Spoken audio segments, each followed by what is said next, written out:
All right, everybody. Here we go. Another episode of the Business Roundtable Podcast. We're excited here. We're actually at the end of May coming up here in June in 2024. Those of you are listening along, following us along. My name is David Carr, Steward Your Business, where I help organizations and their teams, come together to accomplish great things. That's really my passion. And so to do that, and one of the things I brought some great hosts here tonight. Returning host Bill Hatch. Welcome, Bill, back to the podcast. Thank you, David. Absolutely. And we've got Doc C back. Welcome. Thank you for again inviting me back. I love it. Glad to be here. Yeah, absolutely. We're going to jump in because we've talked about a related topic here. We've talked about company culture. Doc C's got his great book, Winning Culture. If you haven't listened to that podcast, go check it out. We've talked about gift giving end of last year, going into the holiday season, and we've talked about employees and company culture a lot. So I thought it would be good because I've been working with some clients, and we're talking about performance reviews and ways to recognize employees. And so I thought, hey, let's have Bill here and Doc Z on. Let's talk about creative ways that we can recognize and give back to employees, recognize your team, and how important that is. And so, I'll maybe just start with you, Doc C, on this. I mean, just this idea of being intentional in recognizing your team, and we're going to get into some ways of traditional and creative ways, but just from that understanding of how to recognize your team and just speak to that, Doc C, in your experience with different businesses, working with different companies. Sure.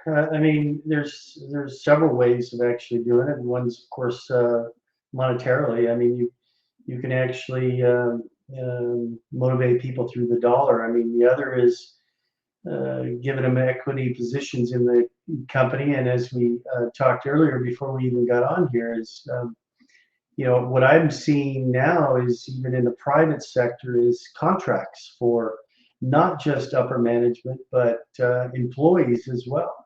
Mm-hmm. And built into those contracts are, of course, what you just say, performance indicators. Mm-hmm. And I'm sure it's a complicated contract, but it's each employee, and you like competition, but at the same time, you what's the ultimate goal as a private company is make money, and mm-hmm. and that's it. I mean, we like to try to smooth over all these other things, but the bottom line is, if you're not making money, you're not going to have a job, period. And I think everybody understands that. And so if everybody understands that, then you can start to put in these performance packages with your employees. Not everybody's driven by the dollars, but yet an equity position, technically, those are dollars. And I like equity positions for sure. But I think contracts are coming down the pipeline for private industries, not just public. Public, yes, as you mentioned, you heard about that. But private companies, I think that's where they're headed to, for sure. Well, we definitely want to dive more into that as we go in the conversation tonight. How about you, Bill? What's been your experience with, just employee recognition? Why is that important? Why?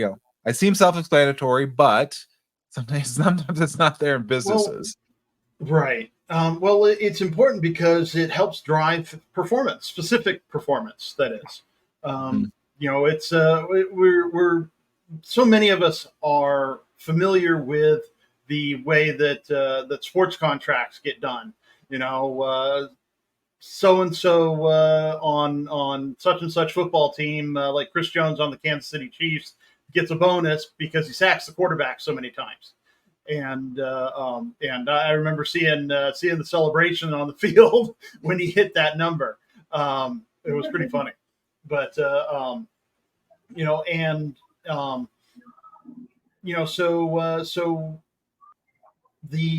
I hate the term giving back, because unless you've taken unfairly from an employee, you're not really giving back. Yes. How about adding to? How about that? Adding to, or just giving. But yeah, we want to drive performance. We want to incentivize certain behaviors, and so we put money or things on the table. And the big thing is what is it that's driving the person, and when the big question is if it's not cash but a thing, whether it be concert tickets or a trip or something, then you have to be very careful to really know this person. What is the experience that's going to drive them? I mean, if you gave me tickets to go and do some kind of like a zip line tour of Branson or something, you probably wouldn't excite me because I can't do that. Right. But yeah, a lot of my experiences with incentives, it has been in cash. In the auto industry, sell so many cars, get this amount of cash. Sell, somebody, okay. Sell. There were a couple of runs they wanted. It's like sell one used, one new, and do one lease and get this much, or things like that. Some of them were just fun, and and it got people excited because cash is still king, even in the world of experience. Well, we're gonna dig a little bit more into specifics. We got Heather here as well. She was on our health and wellness episode. Welcome back, Heather. And we're Heather. As Heather just jumped in. So those of you who are watching us on YouTube, you'll actually see Heather. Those are listening, know she just joined us. Heather, we're just talking about the importance of employee recognition in a company, and what just start as a starting point here on the podcast. And what's been your experience with seeing that or lack thereof, if you're not being intentional about a company not recognizing your employees? I think that when employees don't feel appreciated, it shows in their work, it shows in their attitude, it shows in vocabulary, it shows in their tone. I mean, the bottom line is anytime you have an employee, they're essentially providing a service for their employer, right? Mm-hmm. And especially in America, we have a history of not appreciating those people who are in the service industry. And that goes all the way into the employment and employee situation. I found that when you backed your employees, when you supported them, an atta-girl and atta-boy will go a long, long way. Happy employees will continue to try to perform and do the best of their ability. Disgruntled employees will not. In fact, some will sabotage the entire environment. So there's my opening thoughts. Well, we're glad to have you here, Heather, because this episode is just really targeted on ways that whether we can add to or create a better working relationship from employer to employees. We have a lot of business owners, or potentially you're a manager managing a team, and so you're answering these questions about what can I do to make their lives better and enhance them? And like you said, Heather, be more productive, be more engaged. And so I want to maybe just go through brainstorm with you all a little list, and I'll come maybe with Doxy. You've mentioned a few of these already, but let's just go through a little bit of. There's the traditional ones I think we're pretty familiar with, but maybe there's some creative ones we haven't talked about, and so. Let's just compare a little bit of those and think about there's pros and cons, I think, to these and how we can recognize folks. So I'll just start with one that I've been in the industry. So I've been in the environmental consulting industry for many years. I work with them. And a lot of things, of course, like you said, Doxy, money, direct money is one thing. But a lot of times, especially those that are new into the field, they're out of college, but they need practical skills, either working toward getting a license or a permit. And so when the employer puts funds toward identifying that need, that service, and like, hey, look, I will help you get there. I will equip you. I will invest money into going for the course, allowing you to take time off. For example, those are some creative ways I've seen versus just paying a bonus or a raise. But Doxy, what have you seen as some either traditional or creative ways that business owners have been able to, give back or add to their employees' experience? Well, not to directly answer your question, but I liked what Heather was talking about. And what's interesting, especially a small business, and the small businesses, that are 500K revenue up to 2 million is what I'm talking about. What's interesting is that they look at two numbers on their income statement, two numbers. They look at their net, and then they look at their wages, those two. And they think that they need to do something about the wages to affect the net, which is it's not the way to look at things, because they look at it as a liability instead of an asset. And it's the most fascinating thing. And Heather touched on that a little bit about that. And I just remembered that in working with a lot of these smaller businesses, that's what they look at when they look at the numbers. And they should bypass that. They shouldn't even look at that number because that's really an asset, not a liability. But that's how they start to they try to cut the cost factor, because in order to improve your balance sheet and improve your, you got to increase revenue and decrease cost. That's how your bottom line kind of changes in the overlook. But don't look at your workers. And so I wanted to point that out right. That's a great mindset shift. Yeah. Yeah, you really have to change that. You have to change that whole thought process, because as Bill mentioned earlier too, and Heather, you missed a little bit about that. Bill mentioned that is that, you have to really focus in on what is growing your company. It's your assets. Your assets are growing your company, not your liabilities. So anyway, I just wanted to throw that. No, that's great. I love that. Your assets are growing your business, not your liabilities. Yeah, mic drop. Heather, what? Yeah, I mean that. No, I mean honestly, backing us up, Doxy, that's really important. So I would pose that question to anybody that's listening here. What's your mindset? As like you just said, Doxy, as you're thinking about that, are you looking at because if you are looking at your employees as a liability, then yes, you're going to probably not want to think creative. You're not even want to think anything to give them. You're like, how can I reduce that? Well, right? David, one thing real quick, and I didn't mean to stop. Yeah, please go ahead. Because a lot of these business owners, they will not directly say that to you, but no. when they're talking, you know that their body language and what they're saying, what they're talking about. It's really fascinating listening to them, and really they are not a liability. They're the absolute asset. That it's what makes your company. Period. And so now I just wanted to throw that out there, and now we can actually build on that. But the people that are listening, no, that was huge. I appreciate. That's why we have a round table. I love that. Oh my gosh, I love that. Right, Heather. Yeah. Yeah, I do. I love it. So, and just David knows me. You guys don't. I get kind of excited. So.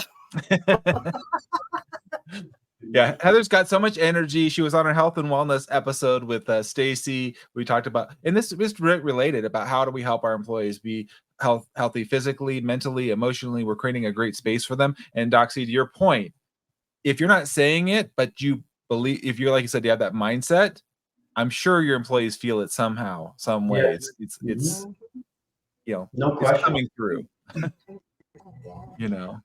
I mean, and we wouldn't be having this kind of conversation if they didn't think that way, because that's why we're here. Is we're trying to build a better companies for everybody, and to do that is we have to recognize some of the negative thoughts that we have as business owners, or management, and because everybody's trying to cut costs. I understand Mhm. it. But where do you cut costs? I don't believe it should be in your workforce, your employees, unless of course you have a bad employee or whatever. But there's other ways that you can actually cut costs for sure. Yeah, absolutely. So when you think about that, you're actually going to be hopefully multiplying when you're pouring into your employees and coming out from that place of abundance. Like I want to give more so that they can essentially make more and bring more value. It's hopefully a self-fulfilling, you know, you're pouring in and they're going to receive that and then multiply that. Mhm. How about you, Bill? What have been experiences with kind of either traditional or creative ways?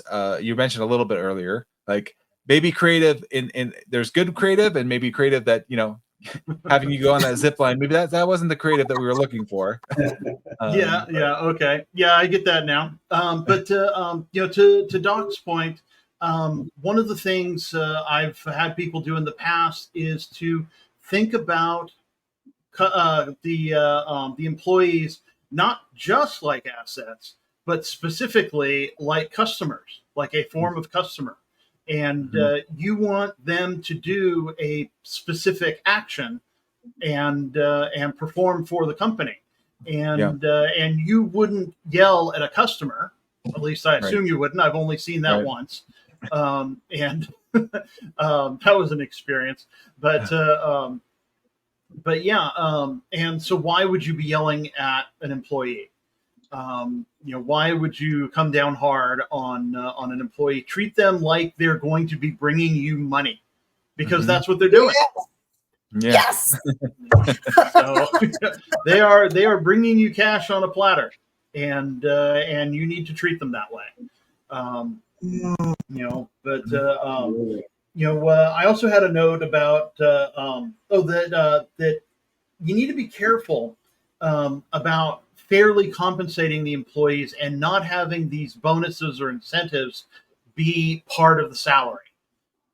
It's not productive, because what you're going to find is somebody else is going to give them fair compensation and they're going to jump boat because they're going to get bonuses too. A bonus should be a bonus. It should be in addition to, not like unfortunately in many parts of the U.S. Waiters and waitresses, wait staff, get paid these ridiculously low wages in the hopes that they're going to get tips to make up the difference. And it's not in California, which is one of the few good things for employees in California right now. But yeah, and I use that as an example because I went out to eat for lunch today and had to tip the waitress. But these things should be in addition to, and you need to make sure to fairly compensate your employees. And not treat bonuses and incentives like a part of the salary. Otherwise, you end up with a National Lampoon's Christmas Vacation situation. Right. Well, I think this goes to what Curtis was talking about at the beginning. Like if you get into a contract then where there's incentive and you're saying where both parties are agreeing and entering into that, right, Curtis? Absolutely. Yeah, absolutely. That's what I was referring to, because then once you have a contract and both parties understand the contract, then you can bring them in and I could say, Bill or David or Heather, look, this is in your contract. You said that you were going to be here at 8 a.m. and you're going to do this, whatever it is that we decide on, and you're not fulfilling your responsibility.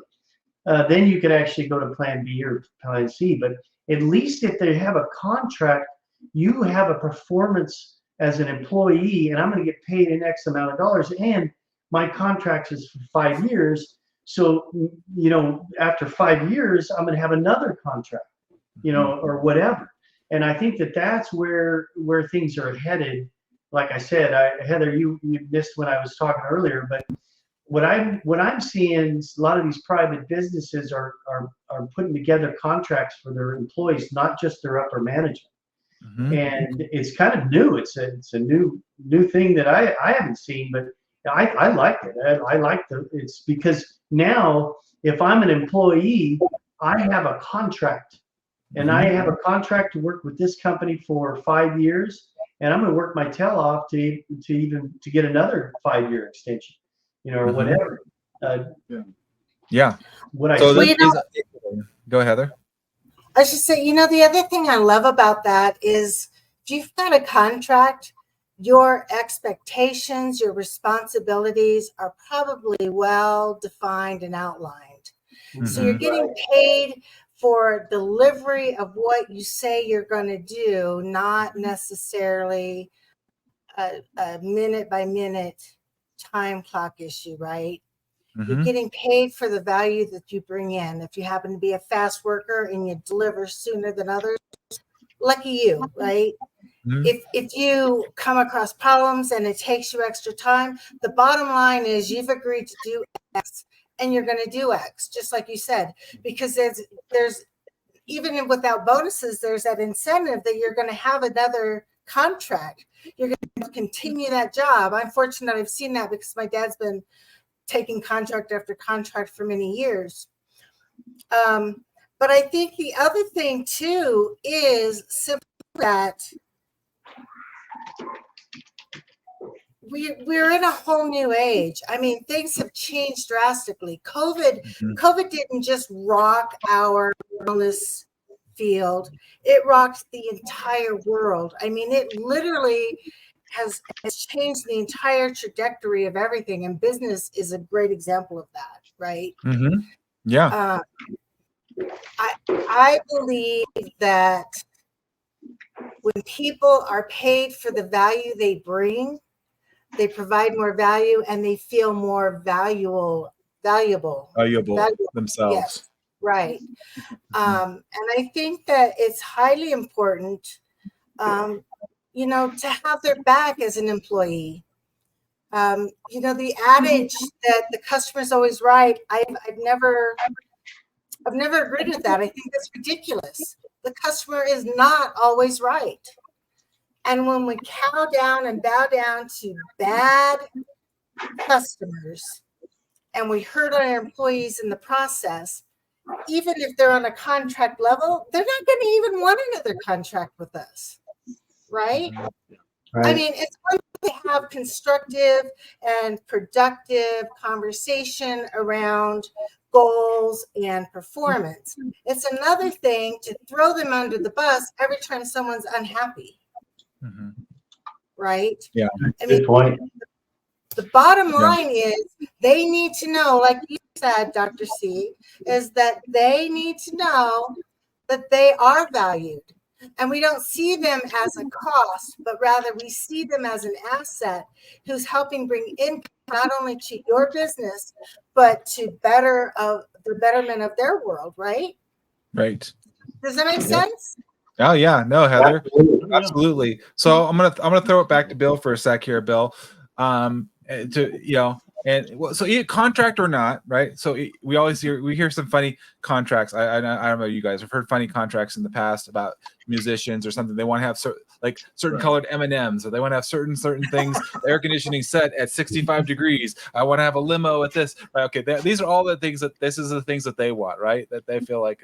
I'm not saying we get crazy, but I do think it's important to figure out, to your point, Bill, how do you as a business owner evaluate what are those things, that are, because you can come up with your ideas, but that may not match up with what the employee thinks. Like you said, it's Heather, is how they think is valuable to them.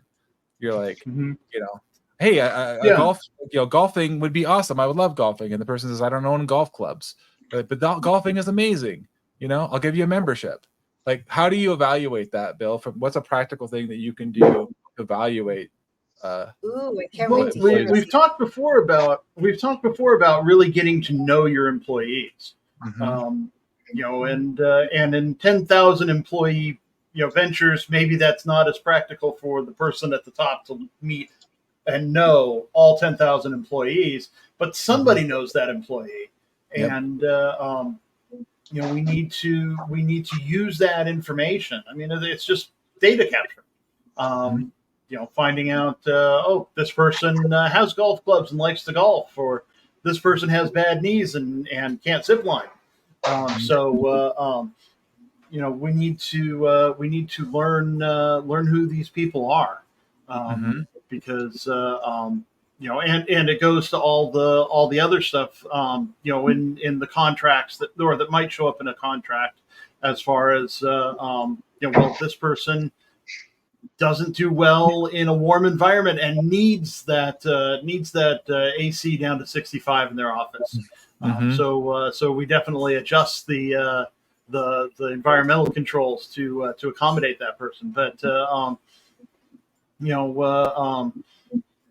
some people will do well. The thing I was thinking is that the contract is kind of like the ultimate extension of the job description. It gets more specific, and it holds you to, this is the thing that you can do. And of course, that means, because it's a contract, you can't put in here and whatever else we say, because that's way too vague. And the person writing a vague contract is always the one who loses. But yeah, we need to get to know the employees better and find out what makes them tick. Do I give them a cash reward for doing this thing, or are they more motivated by the attaboy and the thought of a promotion, or are they motivated by the thought of a contract? I mean, that having that security that I'm going to have a job for the next 3 to 5 years is it can be pretty important these days. Yeah. So it could be maybe, and Doxy, you get your thoughts on here, but I'm thinking maybe, do some kind of periodic survey, maybe a third party can come in. I do an organizational health assessment. I can look and see what they're valuing. I know, Doxy, you have your E4 system. So how do we evaluate what motivates them, what interests them? The one that comes to mind, and I'll come to you next, Doxy, but one of the ones I think we're dealing with, and like Heather talked about, the whole COVID thing changed all this, are working arrangements, working from home, working different hours, and what works for individuals, what works for the organization. So for example, I used to work at the County of Riverside, and they were able to do what we call the 980 schedule. So I could take every other Friday off because I'd work 9 hours every day, except for every other Friday. It worked for the organization, and it was an incentive, like, hey, we could adjust there. But Doxy, what are ways that have you seen successful where employers are looking and how to evaluate this? Because they don't want to just come up with blanket statements, and if it doesn't really matter or match, it's like, okay, well, let's figure out how can we find this that really resonates with our team. Well, I think Bill just hit it on the head. You really have to know, because not everybody has a set of golf clubs. You really have to know your people. And when a CEO can walk, remember the cubicles. I ran into a CEO that actually walked to each cubicle and looked at the cubicle, and one particular salesperson wasn't doing very well, but he looked and he noticed all these photographs of African animals. And so he pulled them in his office and said, what is it that you really want to do? And he goes, I want to go on a safari, take a bunch of pictures. I want to spend 30 days. He goes, okay, we'll make that happen for you. You show the production. He went and increased his sales within a month, 35%. And Whoa. then within 6 months, he was in Africa. Those kinds of things. And that's what Bill was talking about, is you have to know your employees, because this person doesn't want to play golf. He wants to go to Africa. Those are the things that you put into those contracts, those performances. And that's why you sit down and speak and talk to an employee and say, hey, what do you want to do in the next 5 years? And what's your objective? What are you a family person? Are you this or that? and let me know why you're here, because you're giving me 8 hours of your day, of your life, and I want to give back to you. And that's how you can do that. Mm-hmm. That's just my take on it. That's what you said when you triggered that, Doc C, because that came to mind too. Depending on a season of life, I know sometimes there was like, do I get paid a little extra per hour, or do I get an extra week of vacation or something like that, right? Yeah. I mean, I may say, you know what, I'm making enough, enough. I'd rather have the time was more valuable to me than maybe just the cash in hand. So, how about you, Heather? What has been some innovative ideas you've seen come up for rewarding employees? Honestly, nothing as amazing as Doc C has seen. So Now, the African trips, sign me up for that one. right? I mean, I love that. But I do love that you touched on the idea that time or vacation time might be more valuable than the almighty dollar, right? Mm-hmm. We're seeing, I mean, I know we're talking business, but you look at the tiny house trend, right? Mm-hmm. You look at people are finding ways to live their day-to-day lives on a more affordable budget so they can experience the world, right? And so that does seem to be something that we're seeing in today's society. As the younger crowd wants to travel, they want to experience, they want to see, they want to do. Mm-hmm. And we live now in a global economy. And what's funny is we've lived in a global economy for quite some time, right? But yet, most recently, it has become like this staple, this mainstay, this intrinsic idea of necessity. And I talked to someone, an employee here at the hotel, because I've been at this hotel for 3 months. I'm just saying, I get to go home on Sunday.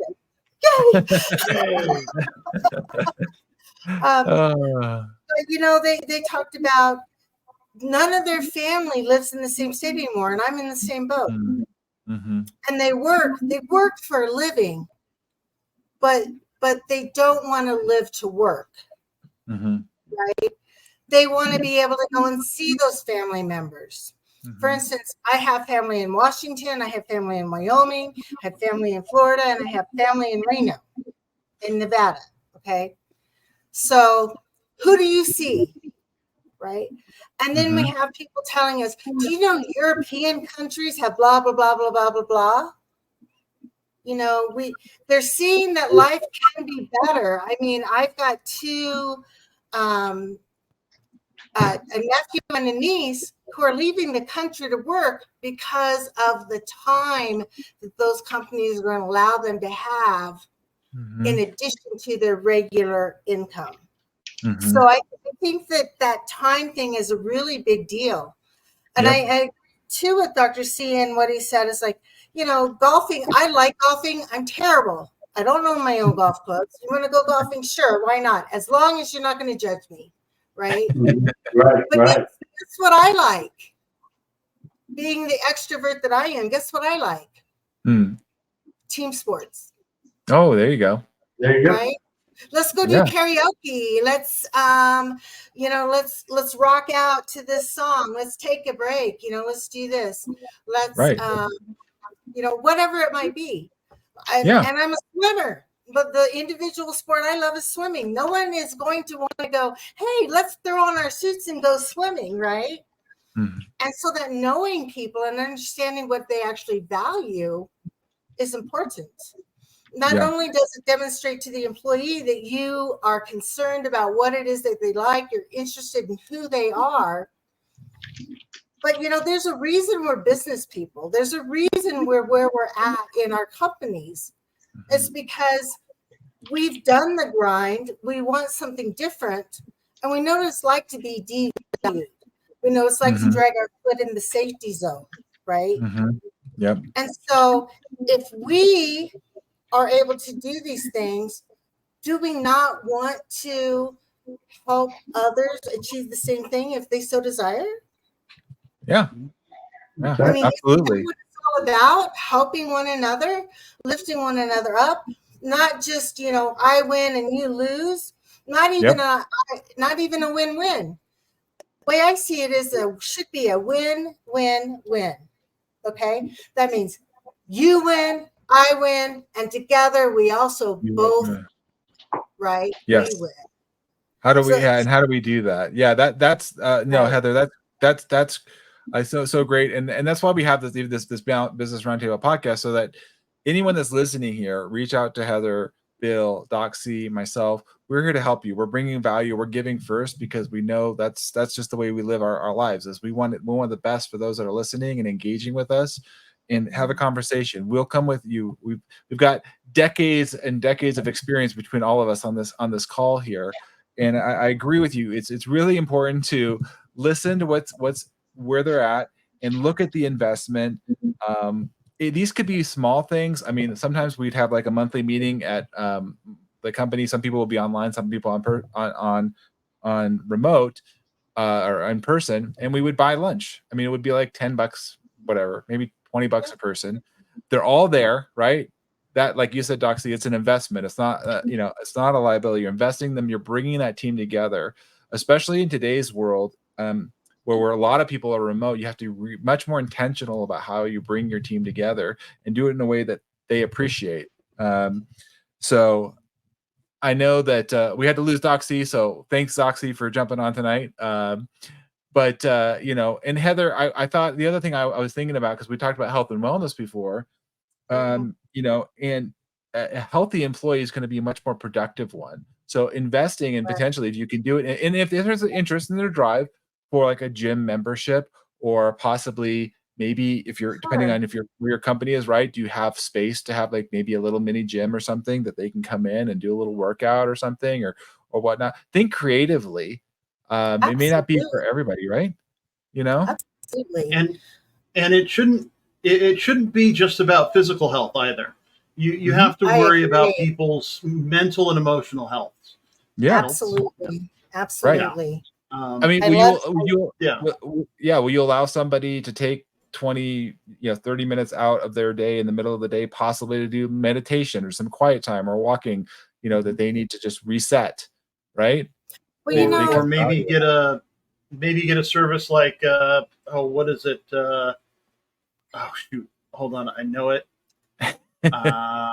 Let me see. Like a third party, like company wellness. Yeah, a third party that'll let you talk to them. Know my health, know my something. Yeah, you can. There's definitely different ones. I know you're talking about, Bill. Right. Is finding a third party where they can call, because here's the reality, Bill. Like you're saying, sometimes they're not comfortable talking with employees or people, their HR person. So can you create a third party, a space where they can freely talk and feel like, man, they value me. They're giving me a resource, right, Heather? Right. Absolutely. You're creating a safe environment and someone with the expertise to actually help them in what it is that they're bringing forward, right? So, okay. My school uses Timely Care. Timely Care. There you go. Shout out to Timely Care. So I have to learn what that is, Mr. Hatch. So I need to know what that is. But I have to say, I loved what you said about it's not about just physical health. It has to be a holistic approach. We are not one-dimensional beings. Right. We are multi-dimensional beings. We are physical. We are spirit. We are emotional. We are mental. We are metaphysical, right? And if we really can't separate one piece out and make it more important than the other, because it's not possible. Because without all the parts, we're not really who we are and what we are and where we want to be. All the parts matter, right? Yep. Even a cog in a machine matters. Yes, one 100%. cog gets misaligned, what happens, right? Yep. And your wellness is like that too. And I don't think that we have given the benefit of offering proper wellness options to our employees. I really don't. And I think part of that is, we talked about the bottom line. The bottom line's important. It is. It is. But if you can get past your mindset of the limitations that you've got here and broaden your perspective, you can create so much more, not only for yourself, but for everybody that works for you, right? Every single person. Yep. There's no reason we can't have that win-win-win situation. Yep. Well, and I think Heather and Bill, what you both triggered in me as you were saying this, I think it's easier at a smaller company, but I think we're trying to challenge you to think creatively and as flexible as you can. Sometimes there are people, I see some rigidness. Well, this is the way we do it. We only provide this program, this thing, and like it doesn't quite match up or the needs. And so the greater flexibility you can be, yes, it may be a little bit more of a stretch on you initially, but I find that the employees really do appreciate you, like you said, Bill, really figuring out what's the best fit for where they're at and what they need. And not just say, well, this is the program we've always used. Here's your mug. Here's your mug for the year. Congratulations. Thank you for your service. It's like, I don't need another mug. Thank you very much. Yeah. Kind of a thing. Yeah, for sure. Just as we're kind of getting closer to the end of the podcast here, what are just some other practical things or some things we think about implementing some kind of program or reward just so that we're effective in this? We've talked about maybe evaluating it, but now if we decided that, hey, this works, making sure that those are properly distributed or recognized, so that, because I've heard, I don't know about you guys, I've had this before sometimes where people, there was a benefit, they thought about it, they're like, this is a way to do it, but the employees didn't know, or they didn't know how to access it, or how to, oh, you mean that's available to me? What do I do? Well, it's somewhere down on the website, or you've got to go here, or you've got to talk to this person. So it doesn't, there's some problems in implementation. That's the other half of it. It's come to great ideas. You've got some great solutions. And then how do we make that reward actually what it can be? I don't know. So I know you're writing some things down, Bill. So what are your thoughts there? Like, how can we practically implement this? Well, I think what we really need to do is, like we said, know your employees. Mm-hmm. Find out what it is that find out what it is that they really want, what they really need, because sometimes those things are different. And find out what it is that really makes them tick. And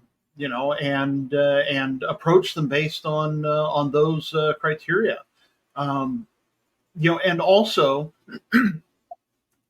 find out what it is that they can do that's valuable to you, because that's what you're going. That's the reward you're going to give. I mean, you can't say to somebody, hey, if you invent a new adhesive, I'll give you $1 million. It's not going to matter if they're not a chemist. Yeah. Because I've been given those kinds of incentives before. It's like, hey, we'll give you this huge pile of cash if you do A, B, and C, and it's like, I have no idea how to do those things. You can change the tilt of the Earth's axis. We will do this, right? Theoretically, I know how to do that, but I get stuck with the math. Yes, I can do supervillainy. But yeah, that's it's the math. The math stumps me every time. I mean, I think what you're saying, what I heard say, Bill, is what I heard you say is like, okay, what can they give back to? So one of the things I've done as far as that is when I'm doing a performance review and I look at somebody's where their goals are, how do those goals, and I'll just use a biologist because that's my background. So if they have a special survey or area that they can work in, they're like, I really want to get that permit. I want to get that so I can do more work. Yeah. So it's like, okay, well then I will pay for a course. I will help you. I will guide you in the steps that you need to talk to, or do an introduction to an individual, right? Education, training, whatever level you want to talk about as far as that goes, is a great incentive, because it's a win-win. It's one of Heather's win-win-wins, because you get to win because you get to know more. I get to win because you get to do more for me. We're winning here together. Yes, and, absolutely. So I would definitely say that education can be a great incentive.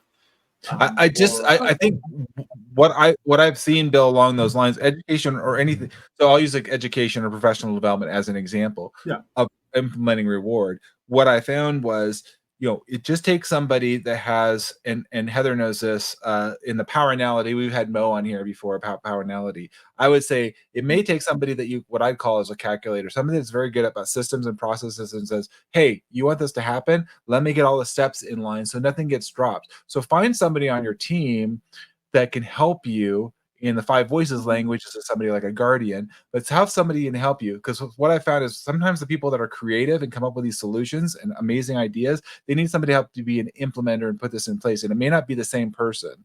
So a business owner, look for somebody else on your team that is really good at documenting this. And so, for example, I work with a client where it was very happenstance as far as how people were able to get approved for professional development and what was required to build, to your point, after they did it. So what we ended up doing was I worked with a team. They created a whole form that would fill out, here's the components, here's what I'm thinking about, this is how it aligns with the company. It was very clear, very transparent, and there was a process for review and approval. And then there was a subsequent follow-up, to build to your point, where once that person went through that or had that experience, they would be able to provide feedback as to, yes, that was good, was not good, don't do it again, or here's my photos or documentation from that experience I'm giving back to the company that I got that experience right, and please use this as the company, because I think any company that promotes this stuff, education, you should be promoting it and sharing it with the world. This is how we show up, this is how we treat our employees, and market. There's nothing wrong with that. It's really important to show this is how we live as a company. This is our culture. This is our values. So if you're not doing that as a company, I want to encourage you to make sure, find somebody else in your team that takes the pictures, that shares that, highlights that, promote it. This is who you are, right, Heather? You're nodding there. Absolutely. So absolutely. And I'm so glad you mentioned, AKA Maurice W. Evans. Yes. It comes down to equitable value exchange, right? Mm-hmm. And that equitable value exchange depends on the values of each individual. Yes, first of all, you're getting work done and you're trading money for that work, right? Or you're trading money for that time. I find it's better trading money for the work, right? But the other thing is, you mentioned earlier, maybe time off is more valuable than higher pay, right? Yep. That equitable value exchange is really dependent on who your employees are. As the leader of the group, you have a certain powerality that tends to run through the group. But if you have someone who is, very emotions oriented, very people oriented, the dollar might not matter as much as recognition from somebody, getting the recognition for a job well done, right?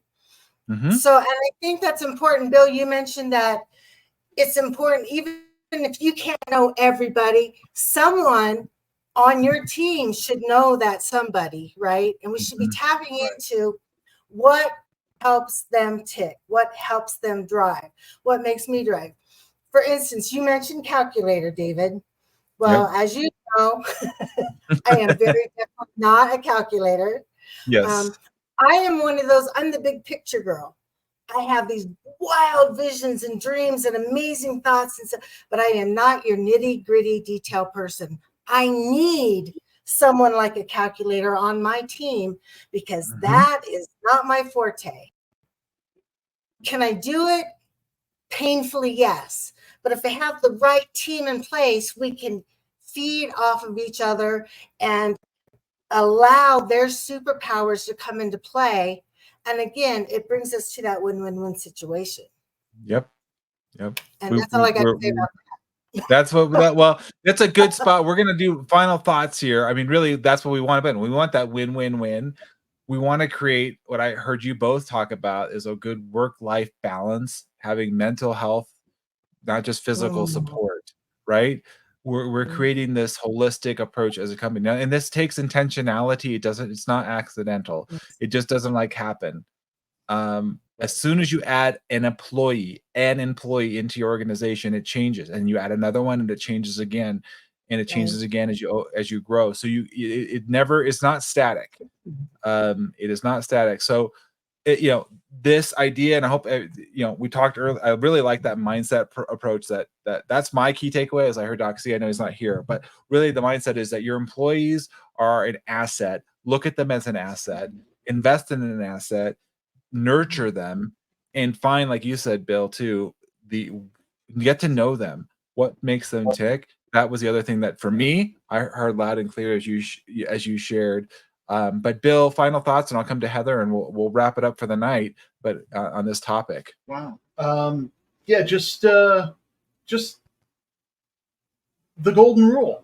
It applies here. Do to others as you would have them do to you.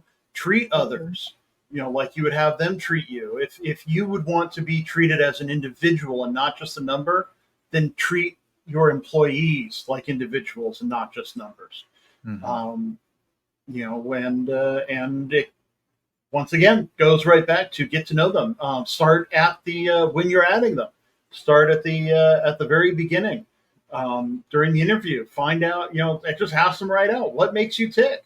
What is the thing you really want, and go from there. That'll help out loads. Yeah, and if they need help, call Bill. He'll help you. He's a leadership guide expert. Myself or Heather, and we'll happily guide you there. Heather, final thoughts here on this topic. We appreciate all your energy and enthusiasm here tonight. I couldn't stop it if I tried. We don't have all guys here. We got to have ladies here bringing some energy and waking us up. So we appreciate it. Keeping us in line. One of the things that comes to me, especially after being a coach and a educator and a mentor, is I think it's important. We're looking at the business, the health of a business, the wellness of the business industry, and how we can make things better for the employees and incentives. So I think what the biggest thing to remember is, just like when you're looking at yourself as an individual and then others outside of you, is that first of all, you matter. Yes. Okay. And they matter, right? And more importantly, the wellness of the corporation, the wellness of the individuals, the wellness of the employer and the employee, the team matters. And if you can take that mattering forward, so to speak, if you can let people know that they truly matter, they are valued, it's a game changer. It's a different world. So I'm going to leave it at that. You matter, I matter, we matter. Win. Yes. No, that's thank you so much, Heather. We're glad to have you back on the Business Roundtable podcast. And we thank you guys for listening. Leave your comments, your feedback. We appreciate that. We stream this episode every week on LinkedIn. You can find us on YouTube. All of the podcast platforms, we're out there. We appreciate your 5-star reviews, your likes, your engagement. It really helps us get the word out. So if you found this valuable today, share it with a colleague, post it. We really do appreciate that. And again, if you guys have questions as you're listening to us, reach out to myself, reach out to Heather, Doc C, Bill.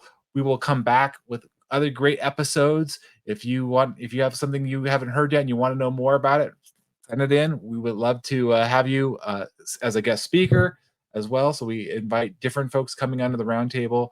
Thank you again, Bill and Heather. It was wonderful having you guys. Have a great night, everybody. Thank you, David. Thank you, Bill. Thank you, everyone. Thanks. Ciao, ciao. Thanks, Heather.